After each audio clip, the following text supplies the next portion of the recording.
in your comment, pero sa Roblox naman. Kuya, nag-follow na po ako. Boy, bali yung ano mo, follow. Ba't ganyan? Kuya, hindi mo kami pinapansin, magagalit kami. Ay, sorry naman. Sorry. Baka magalit ka kasi. Ba't ka nagtataka? Anong meron masama ha? Hey kuya, magpakabait kayo. Salamat. Maraming salamat sa nag-comment na to. Love you. Haha, ang cute ng boses mo. Lay, hindi naman. Binobolor mo lang ako eh. Hindi yan totoo. Kuya, nakapalo na po ako. Sana mapansin. Okay, napansin na kita. Hi po kuya, bakit? Bibili ka yelo? Wala kami. Kuya, napalo din po kita, idol ko, kasi ikaw kuya. Hihi. Oh, maraming salamat. Kasi baka nagtataka kayo, bakit pulo follow? Kasi nasa TikTok yung pinitsyon ko. Yun lang.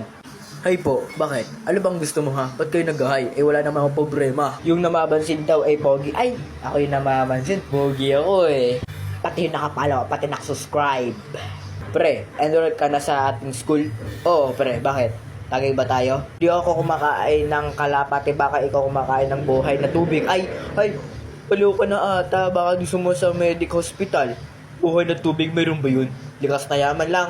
Pre, ingat ka muna, energy ka haha. Okay lang gat energy ako, hype na hype ako eh. Pero ba, nagtataka ko, ba't ganito pa kanina boses ko? Ano nangyari? Matanda na ba ako?